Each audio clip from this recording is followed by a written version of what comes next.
ವೀಕ್ಷಕರೇ, ದರ್ಶನ್ ಕೇಸ್ನಲ್ಲಿ ಮಹತ್ವದ ಟ್ವಿಸ್ಟ್. ಆರೋಪಿಗಳಿಗೆ 5 ಸ್ಟಾರ್ ಆತಿಥ್ಯ ನೀಡೋದು ಗೊತ್ತಾದ್ರೆ ನಾವು ಮಾಡೋದು ಫಸ್ಟ್ ಕೆಲ್ಸನೇ ಇದು. ಸುಪ್ರೀಂ ಕೋರ್ಟ್ ಖಡಕ್ ಎಚ್ಚರಿಕೆ. ಹೌದು ಸ್ನೇಹಿತರೆ, ಇದರ ಕಂಪ್ಲೀಟ್ ಡೀಟೇಲ್ಸ್ ಇಲ್ಲಿದೆ. ಸ್ನೇಹಿತರೆ, ಈ ವಿಡಿಯೋ ತುಂಬಾ ಇಂಪಾರ್ಟೆಂಟ್ ಆಗಿದ್ದು ವಿಡಿಯೋನ ಕೊನೆ ತನಕ ನೋಡಿ ಹಾಗೂ ಮುಂಬರುವ ಎಲ್ಲಾ ಅಪ್ಡೇಟ್ಸ್ ಗಳಿಗಾಗಿ ನಮ್ಮ ಚಾನಲ್ ಅನ್ನು ಸಬ್ಸ್ಕ್ರೈಬ್ ಮಾಡಿಕೊಳ್ಳಿ. ಇಡೀ ರಾಜ್ಯವನ್ನೇ ಬೆಚ್ಚಿ ಬೀಳಿಸಿದ ರೇಣುಕಾಸ್ವಾಮಿ ಕೊಲೆ ಪ್ರಕರಣದ ಆರೋಪಿಗಳ ಜಾಮೀನು ರದ್ದುಗೊಂಡಿದೆ. ಈ ಪ್ರಕರಣದ ಸಂಬಂಧ ಸುಪ್ರೀಂ ಕೋರ್ಟ್ ಇಂದು ಮಹತ್ವದ ತೀರ್ಪು ನೀಡಿದ್ದು, ನಟ ದರ್ಶನ್ ಹಾಗೂ ಪವಿತ್ರ ಗೌಡ ಸೇರಿ 7 ಆರೋಪಿಗಳ ಜಾಮೀನು ರದ್ದುಗೊಳಿಸಿದೆ.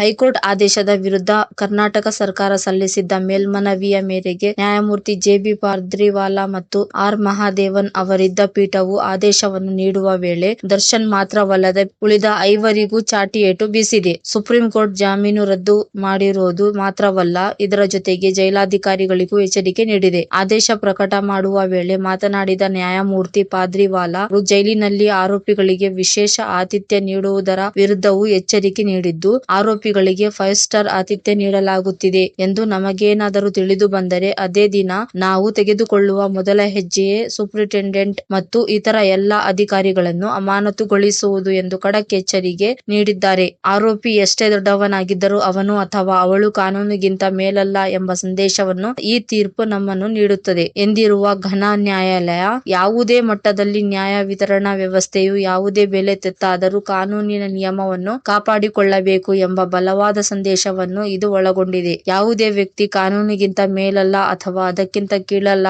ನಾವು ಅದನ್ನು ಪಾಲಿಸುವಾಗ ಯಾರ ಅನುಮತಿಯನ್ನೂ ಕೇಳುವುದಿಲ್ಲ. ಎಲ್ಲ ಸಮಯದಲ್ಲೂ ಕಾನೂನಿನ ನಿಯಮವನ್ನು ಕಾಪಾಡಿಕೊಳ್ಳುವುದು ಇಂದಿನ ಅಗತ್ಯವಾಗಿದೆ ಎಂದು ಹೇಳಿದೆ. ಅಲ್ಲದೆ ಜಾಮೀನು ಮಂಜೂರು ಮತ್ತು ರದ್ದತಿ ಎಲ್ಲವನ್ನು ನಾವು ಪರಿಗಣಿಸಿದ್ದೇವೆ. ಹೈಕೋರ್ಟ್ನ ಆದೇಶವು ಗಂಭೀರ ಕಾನೂನು ದೌರ್ಬಲ್ಯಗಳಿಂದ ಕೂಡಿದೆ ಎಂಬುದು ಸ್ಪಷ್ಟವಾಗಿದೆ.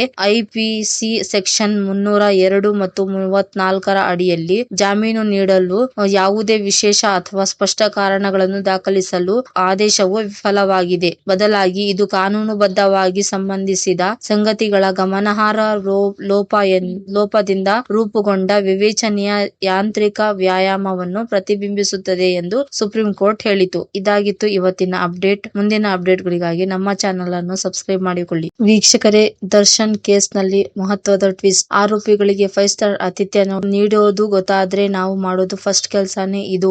ಸುಪ್ರೀಂ ಕೋರ್ಟ್ ಖಡಕ್ ಎಚ್ಚರಿಕೆ. ಹೌದು ಸ್ನೇಹಿತರೆ, ಇದರ ಕಂಪ್ಲೀಟ್ ಡೀಟೇಲ್ಸ್ ಇಲ್ಲಿದೆ. ಸ್ನೇಹಿತರೆ, ಈ ವಿಡಿಯೋ ತುಂಬಾ ಇಂಪಾರ್ಟೆಂಟ್ ಆಗಿದ್ದು ವಿಡಿಯೋನ ಕೊನೆ ತನಕ ನೋಡಿ ಹಾಗೂ ಮುಂಬರುವ ಎಲ್ಲಾ ಅಪ್ಡೇಟ್ಸ್ ಗಳಿಗಾಗಿ ನಮ್ಮ ಚಾನಲ್ ಅನ್ನು ಸಬ್ಸ್ಕ್ರೈಬ್ ಮಾಡಿಕೊಳ್ಳಿ. ಇಡೀ ರಾಜ್ಯವನ್ನೇ ಬೆಚ್ಚಿ ಬೀಳಿಸಿದ ರೇಣುಕಾಸ್ವಾಮಿ ಕೊಲೆ ಪ್ರಕರಣದ ಆರೋಪಿಗಳ ಜಾಮೀನು ರದ್ದುಗೊಂಡಿದೆ. ಈ ಪ್ರಕರಣದ ಸಂಬಂಧ ಸುಪ್ರೀಂ ಕೋರ್ಟ್ ಇಂದು ಮಹತ್ವದ ತೀರ್ಪು ನೀಡಿದ್ದು, ನಟ ದರ್ಶನ್ ಹಾಗೂ ಪವಿತ್ರ ಗೌಡ ಸೇರಿ 7 ಆರೋಪಿಗಳ ಜಾಮೀನು ರದ್ದುಗೊಳಿಸಿದೆ.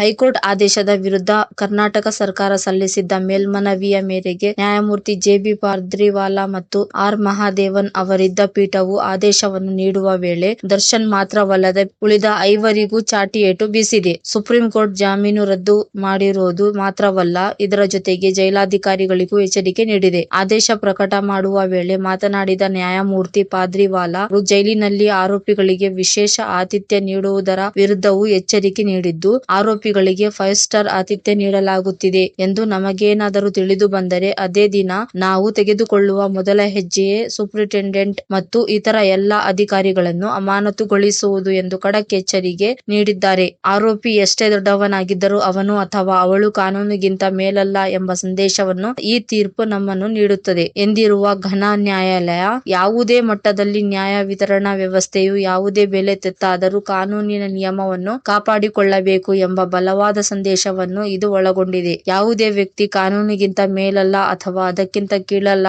ನಾವು ಅದನ್ನು ಪಾಲಿಸುವಾಗ ಯಾರ ಅನುಮತಿಯನ್ನೂ ಕೇಳುವುದಿಲ್ಲ. ಎಲ್ಲ ಸಮಯದಲ್ಲೂ ಕಾನೂನಿನ ನಿಯಮವನ್ನು ಕಾಪಾಡಿಕೊಳ್ಳುವುದು ಇಂದಿನ ಅಗತ್ಯವಾಗಿದೆ ಎಂದು ಹೇಳಿದೆ. ಅಲ್ಲದೆ ಜಾಮೀನು ಮಂಜೂರು ಮತ್ತು ರದ್ದತಿ ಎಲ್ಲವನ್ನು ನಾವು ಪರಿಗಣಿಸಿದ್ದೇವೆ. ಹೈಕೋರ್ಟ್ನ ಆದೇಶವು ಗಂಭೀರ ಕಾನೂನು ದೌರ್ಬಲ್ಯಗಳಿಂದ ಕೂಡಿದೆ ಎಂಬುದು ಸ್ಪಷ್ಟವಾಗಿದೆ.